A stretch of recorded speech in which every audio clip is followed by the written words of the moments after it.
तो दोस्तों, कहानी के दूसरे पड़ाव में आते हैं। जैसे कि पहले पड़ाव में आपने चुन्नी, मुन्नी, भोला और मुन्नू के बारे में देखा था। ये दूसरा भाग है, इसमें भी आप यही कहानी को आगे देखोगे।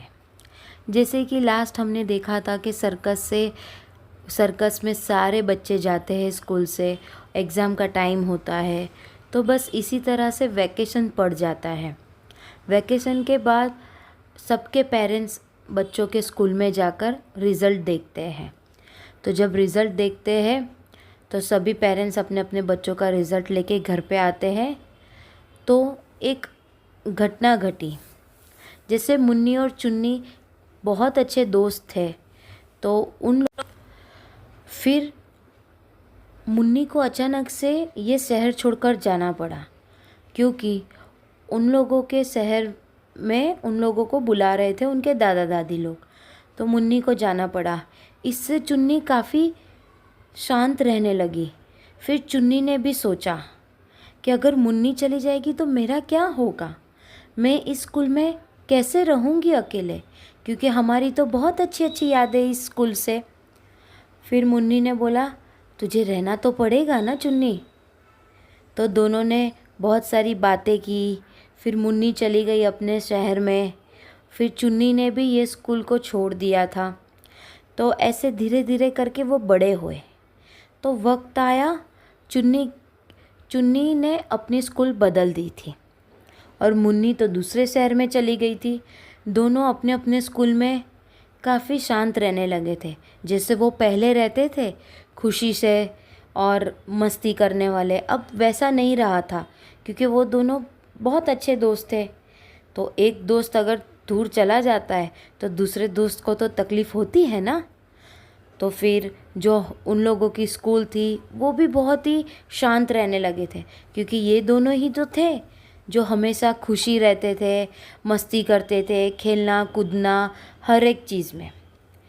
फिर वो लोग आए 10वीं कक्षा में, 10th स्टैंडर्ड में आए। फिर ऐसा हुआ कि मुन्नी वापस वही शहर में आ गई जहाँ पहले रहती थी, जहाँ पे चुन्नी रहती थी। तो मुन्नी चाहती थी कि मैं चुन्नी को सरप्राइज़ दूँ, क्योंकि चुन्नी ने नहीं बताया था कि उसने स्कूल छोड़ दी। तो मुन्नी के मम्मी ने वापस वही स्कूल में एडमिशन लिया जिसमें मुन्नी पढ़ती थी। तो मुन्नी ने एडमिशन ले लिया। 10th का टाइम था, तो 10th में तो बोर्ड्स होते हैं, उन लोगों को काफ़ी जल्दी स्कूल चालू हो जाती है। फिर देखा, मुन्नी का पहला दिन था वही स्कूल में जिसमें से उसने पहला कदम रखा था, वो स्कूल में, वही स्कूल में उसने एडमिशन लिया था। तो मुन्नी जैसे ही आई स्कूल में, उसने सबसे पहले नज़र देखी कि मैं आज चुन्नी से मिलूँगी और चुन्नी को सरप्राइज़ देने वाली हूँ। तो उसने देखा चुन्नी तो है नहीं स्कूल में। फिर सारे दोस्त लोग, उसके पुराने दोस्त लोग उसको देखे काफ़ी हैरान हो गए, क्योंकि पहले मुन्नी बहुत अलग छोटी बच्ची सी दिखती थी। अब जैसे जैसे बड़े हुए तो थोड़े मुन्नी के हेयर स्टाइल चेंज हो गए। तो उसके जो 2-3 फ्रेंड थे, जो कि थी एकता थी, हर्षा थी, वो लोग मुन्नी को देख के हैरान हो गए। अरे मुन्नी, ये क्या, ये कैसा हुलिया बना दिया अपना। पहले तो छोटे छोटे बाल रखती थी, अब अचानक से ऐसे बड़े क्यों।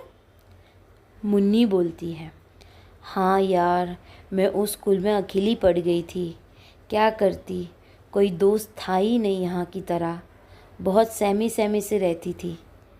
मैंने तो ये एक्सेप्ट किया था कि मेरी चुन्नी भी यहाँ मिलेगी। फिर एकता बोलती है, चुन्नी ने तो उसी टाइम स्कूल छोड़ दिया था जिस टाइम पे तूने छोड़ दिया था। हैं, ऐसा कैसे।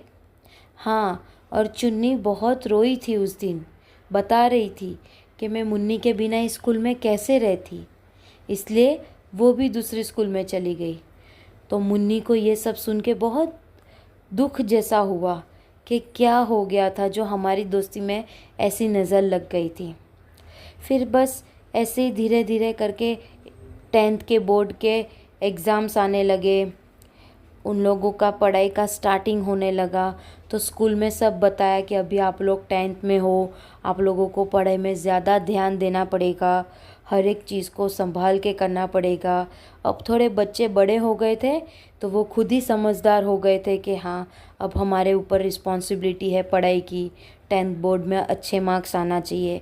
फिर एक बार ऐसा हुआ कि चुन्नी का कॉल आया मुन्नी के मम्मी के इसमें।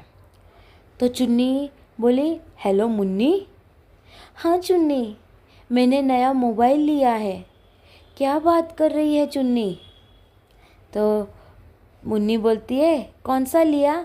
तो पहले कोई चाइना का मोबाइल आते थे, तो चाइना का मोबाइल लिया था उसने। फिर मुन्नी भी घर पे ज़िद करके बोलती है, मुझे भी चाइना वाला मोबाइल दिला दो ना मम्मी, मुझे भी चाइना वाला मोबाइल दिला दो। तो उनकी मम्मी भी हाँ करके बोलते हैं, ठीक है कि पहले तुम अपने एग्ज़ाम में अगर अच्छे मार्क्स ला दोगी तो तुमको मिल जाएंगे। तो पहला पड़ाव हुआ एग्ज़ाम का, तो उसमें मुन्नी के काफ़ी अच्छे मार्क्स आ गए। तो मुन्नी ने अच्छे मार्क्स प्राप्त करके मोबाइल प्राप्त किया। फिर दिवाली का समय आया तो ऐसी घटना घटी जिससे काफ़ी ज़िंदगी यहाँ से वहाँ हो गई थी। चुन्नी का एक्सीडेंट हो चुका था उसके पापा के साथ। चुन्नी और उसके पापा गाड़ी में जा रहे थे, स्कूटर में जा रहे थे, और पता नहीं कुछ ऐसा हुआ कि चुन्नी का और उनके पापा का एक्सीडेंट हो गया, जिसमें चुन्नी को तो बहुत गहरी चोट आई थी, जो कि कहते हैं सिर में चोट आई थी, उसे कहते हैं ब्रेन हेमरेज हो चुका था चुन्नी को। और भगवान का नियति देखो आप, उनके पापा को एक खरोच भी नहीं आई थी, लेकिन चुन्नी के सर पे लगने से ऐसी चोट आई कि उसको कुछ भी चीज़ याद नहीं रहता था। तो उसको अस्पताल लेके गए, उसके माता पिता सबसे बड़े हॉस्पिटल लेके गए। तो वहाँ से उनको पता चला कि चुन्नी को तो ब्रेन हेमरेज हो गया है, तो इसमें ठीक होना बहुत मुश्किल है। तो जब चुन्नी को लगा सिर पे, तो फिर चुन्नी के मुंह से एक ही आवाज़ आने लगी। जब वो आईसीयू में थी, उसने सिर्फ एक ही नाम पुकारा, मुन्नी मुन्नी मुन्नी मुन्नी। तो चुन्नी के पापा को याद आया कि मुन्नी तो वही बेटी है जो चुन्नी की बेस्ट फ्रेंड है। तो चुन्नी के पापा ने डॉक्टर को बताया कि ये तो इसकी बचपन की दोस्त है डॉक्टर। तो डॉक्टर ने बोला, मैं आपको यही सजेस्ट करूँगा, जो आपकी बिटिया नाम ले रही है, प्लीज़ उसे यहाँ पे बुलाइए इसको मिलने, ताकि इसमें सुधार आए और हम आपको बता पाएंगे कि ये जो नाम ले रही है उसके आने से इसके बीमारी में कौन से सुधार आते हैं। तो चुन्नी के पापा ने सोचा, अब तो मुझे मुन्नी को बुलाना ही पड़ेगा। तो चुन्नी के पापा पुराने स्कूल में गए जहाँ मुन्नी पढ़ती थी, पर वैकेशन के कारण वहाँ पे स्कूल तो बंद था क्योंकि दिवाली का टाइम था। तो चुन्नी के पापा ने मुन्नी के मोबाइल से एक नंबर मिला जो कि था एकता का नंबर था। तो उसके पापा ने एकता को फ़ोन किया और पूछा, क्या तुम्हारे पास मुन्नी का नंबर है?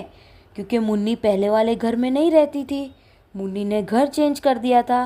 तो उसके पापा ढूंढते तो ढूंढते कैसे मुन्नी को। फिर एकता ने नंबर दिया मुन्नी का। तो मुन्नी को कॉल आया, हेलो बेटा, आप कैसी हो?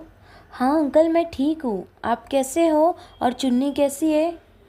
बेटा तू क्या यहाँ पे आ सकती है हॉस्पिटल में? क्यों, क्या हुआ अंकल? बेटा चुन्नी का बहुत ख़राब एक्सीडेंट हुआ है। अंकल ये कब हुआ? तो उनके पिता बोलते हैं, बेटा तू एक बार यहाँ हॉस्पिटल में आ जा, तेरी बहुत ज़रूरत है, क्योंकि चुन्नी सिर्फ तेरा ही नाम ले रही है और डॉक्टर ने कहा है कि तुम्हें आना पड़ेगा यहाँ पे। ठीक है अंकल, मैं अपने बड़े भैया के साथ आऊँगी। फिर ऐसे एक दिन हो जाता है। दूसरे दिन मुन्नी अपने भाई के साथ उस हॉस्पिटल में जाती है। जैसे ही हॉस्पिटल में जाती है तो वहाँ पूछती है यहाँ पे चुन्नी नाम की लड़की का कमरा कहाँ पे है। तो वहाँ से नीचे से बताते हैं कि ऊपर जाके सेकंड फ्लोर में है। तो वो सेकंड फ्लोर में जाते हैं तो चुन्नी के मम्मी पापा होते हैं। तो चुन्नी के मम्मी पापा बोलते हैं थैंक यू आप लोग आए यहाँ पे। तो चुन्नी के पापा डॉक्टर से कहते हैं डॉक्टर ये वही मुन्नी है जिसका चुन्नी नाम निकाल रही है, आओ बेटा अंदर आओ। यहाँ देखो चुन्नी यहाँ पे लेटी हुई है, उसको बेटा ब्रेन हेमरेज हो रखा है, उसको कुछ चीज़ याद नहीं है, उसे सिर्फ तुम्हारा याद है, तुम्हारा नाम याद है। अब तुम एक काम करना, अंदर जाके रोना मत। यहाँ से मैं तुम्हें बता रहा हूँ, अंदर आओ और चुन्नी के बाजू में बैठ के उसे हाथ लगाओ और उसको सारी पुरानी बातें याद दिलाओ जो जो तुमने बचपन में साथ में बिताई थी। ये सुन के मुन्नी को काफ़ी डर और थोड़ा बहुत बुरा लग रहा होता है। मुन्नी जाती है अंदर डॉक्टर के साथ और बोलती है चुन्नी उठ ना, चुन्नी चुन्नी उठ, हम बचपन में कैसे खेलते थे, हमको तो अभी स्पोर्ट में भी भागना है, उठ जल्दी उठ, देख मैं आ गई हूँ तेरे पास वापस। देखा कमाल चुन्नी के पापा, उसके मशीन में देखो कैसे उसके माइंड वर्क कर रहा है। ये सब ये मुन्नी के कारण, मुन्नी आई तो उसके माइंड में काम करने लगा है। मुन्नी बेटा और भी बोलो, इसे याद दिलाओ सारी चीज़ें। आप उसके हाथ में हाथ ऐसे घुमाओ ताकि उसे पता चले कि आप उसे के साथ ही हो। चुन्नी उठना, चुन्नी देख यहाँ पे सब तेरा इंतज़ार कर रहे हैं, मत ऐसे बैठ बेटा, मत ऐसे बैठ, हम दोनों तो बेस्ट फ्रेंड है ना, हम दोनों को साथ में अभी तो 10th का एग्ज़ाम आएगा ना चुन्नी, तो फटाफट उठ, देख सब लोग देख बाहर खड़े हैं, वो एकता देख हमारी दोस्ती से जल रही है, वो हर्षा देख कैसे देख रही है हमें, फटाफट आ स्कूल में, फटाफट हमें जाना है अभी तो। और याद है ना वो दाल चावल भी खाना है मेरे घर के, जो ये बहुत अच्छे लगे थे। ऐसे करते करते चुन्नी के बीमारी में सुधार आया।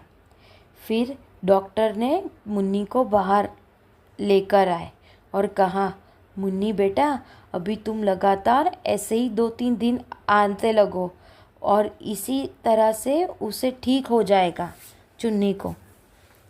तो मुन्नी बोलती है ठीक है अंकल। फिर चुन्नी के पापा उसे बोलते हैं बेटा मैं नीचे तक आप लोगों को छोड़ने आता हूँ। तो मुन्नी के भाई बोलते हैं नहीं नहीं अंकल हम चले जाएंगे, आपको कभी भी कोई काम हो तो हमें बता देना। फिर दूसरे दिन मुन्नी आ जाती है चुन्नी के पास, उसकी चॉकलेट लेकर, फेवरेट वो चूरन वाली चॉकलेट लेके। और फिर डॉक्टर उसे आईसीयू रूम में लेके जाते हैं मुन्नी को चुन्नी के पास। चुन्नी उठ, देख मैं क्या लेके आई हूँ तेरे लिए चूरन, जल्दी देख हिमांशु अंकल ने भेजा है चूरन खाने कि ये चुन्नी को भी दे देना। उठ चल फटाफट उठ, देख तेरी प्यारी खिचड़ी भी आ गई है जो तुझे पसंद है, बहुत अच्छी अच्छी खिचड़ी खाएगी ना चुन्नी, खाएगी चुन्नी। डॉक्टर ने कमाल देखा, चुन्नी के हाथ हिलने लगे, वो मुन्नी के हाथ पकड़ने लगी, इससे खुशी हो गई सबको। अरे ये तो चमत्कार हुआ, भगवान आपका शुक्र है। बेटा और इसे बताओ और इसे बताओ।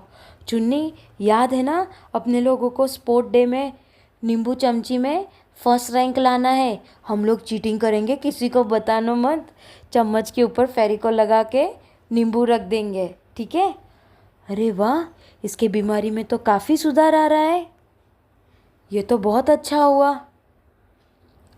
डॉक्टर फिर से मुन्नी को बाहर लेके आता है और उसका शुक्रिया अदा करता है कि ऐसा कैसे हो सकता है, ये तो कमाल की बात है, ना तो दवाई का असर ना तो उनके मम्मी पापा का, ये तो एक दोस्ती ने दोस्त की जान बचाई, ऐसा हो गया। एक दोस्त के आने से दूसरे दोस्त की दोबारा से ज़िंदगी मिली। देखो चुन्नी को कितना खुशी मिली कि उसके दिमाग में काम करने लगा, वो मशीन में साफ दिख रहा है इससे। फिर चुन्नी ठीक हो गई। इसी तरह से दोनों बड़े हुए, वो लोग ने अपनी ग्रेजुएशन कंप्लीट की, मास्टर कंप्लीट की। फिर चुन्नी की शादी हो गई और इसी तरह से वो दोनों अभी भी दोस्त है और हमेशा मिलते रहते हैं और वैसी पक्की दोस्ती है दोनों की, और एक दूसरे के साथ हमेशा साथ भी रहते हैं, मिलते जुलते हैं और एक दूसरे के कांटेक्ट में भी है। तो ये है एक सच्ची दोस्ती की मिसाल जो बचपन से लेकर अभी तक साथ है।